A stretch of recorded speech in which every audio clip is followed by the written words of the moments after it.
Meteorologist Day.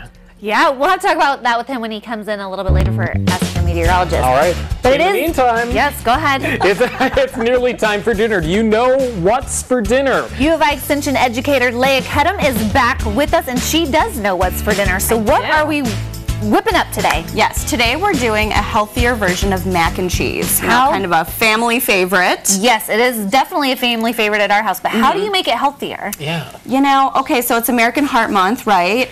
And fat is one of those things in our diets that can really contribute to heart disease. So what we're doing today is we're going to make it lower in fat. Okay. Thereby healthier, you know, not just for your heart, but you know, still all tastes around. good.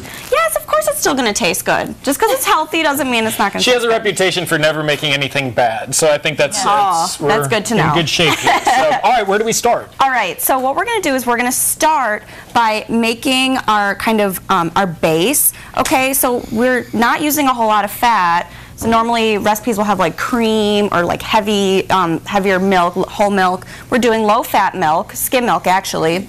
And to thicken it, we're going to use some cornstarch instead. So we're going to put the cornstarch in the bowl. And then what we do is you know, normally if you're using cornstarch, you'll mix it up with water or milk, and in this case, we're doing the milk. And this is very good of you to keep. She keeps looking at me, and that's intentional because I told her before I go in, I'm kind of an ignoramus in the kitchen. So you're going to learn new things today. All right. So, and it's especially important to mix it up with cold liquid, so you don't get lumps that form. We don't want that. Yeah. Okay, so we've got our little cornstarch mixture here. Normally we would have like a roux, which is butter and flour, but we're using this instead. Okay, so what we're going to do next, we're going to make our sauce. Super easy. We're going to heat up our oven. Yeah. Make sure it's going to fire up. There it goes. I see it going. All right, we're going to use some trans fat-free spread here. So it's just, you know, country crock, anything like that. We do about 2 tablespoons of that. Okay, and then when it melts up, we're going to mix in our cornstarch and milk mixture. Okay. Okay. This is a good time of year, it seems like, for this kind of recipe because this is, as you said yesterday, Heather, it's comfort food. It is. It really is comfort food at its best. I mean, there's nothing better than creamy mac and cheese, right? For kids and adults alike. Now it looks like you've already got the noodles pre-cooked. Is that something we need to do in advance? The recipe, yeah, it's part of the actual procedure. You know, you make your noodles. I did it just, you know, to save time.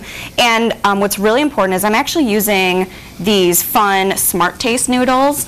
They're fortified with calcium and fiber, so you know kids don't really like their vegetables. You know, this is a good way get in a little extra nutrition, right? Smart, and there's a lot of different varieties of this. Yeah, not just this brand. There are others out there. You know, I really like to use the fortified, and it's made with like white whole wheat, so you really can't tell a difference. It doesn't taste any different to me. And, so and all really these things, these fortified materials, I think a lot of people wonder, is that really healthy when someone's infusing these materials with healthy things? That's but a good point. But they are. Yeah, it's true. I mean, it's always preferable to be eating, you know, food that's as close to natural as possible. But sometimes, you know, we don't really have a choice. We gotta kind of, it's kind of a toss-up, at least with kids. I want to make sure they're getting their nutrients. So that's always a good option for you.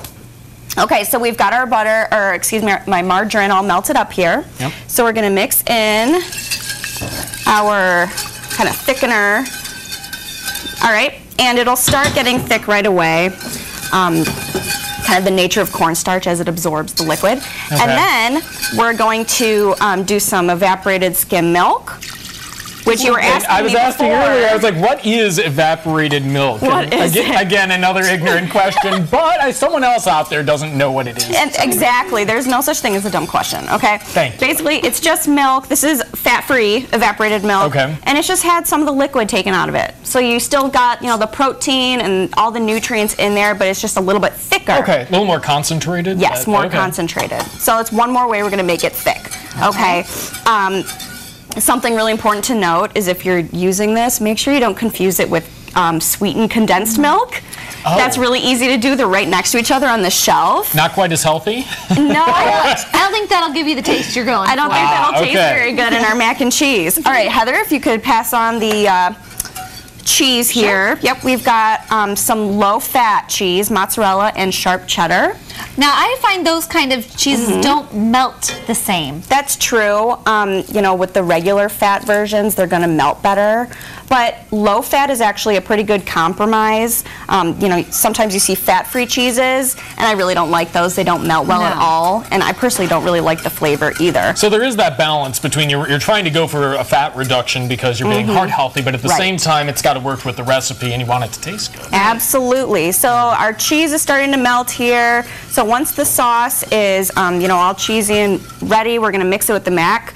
And I like to save some of the cheese, sprinkle it on top, and we're going to bake it in the oven for about 40 minutes. Nice. So it gets nice and bubbly on top. So we're going to finish that this hour. Of course. Oh yeah. All right, so she's going to hang out here with us a little bit, put the finishing touches on the mac and cheese. If you want to see a copy of this recipe, we actually have it posted right now on CILiving.tv, so go check it out. It'd be great for dinner tonight.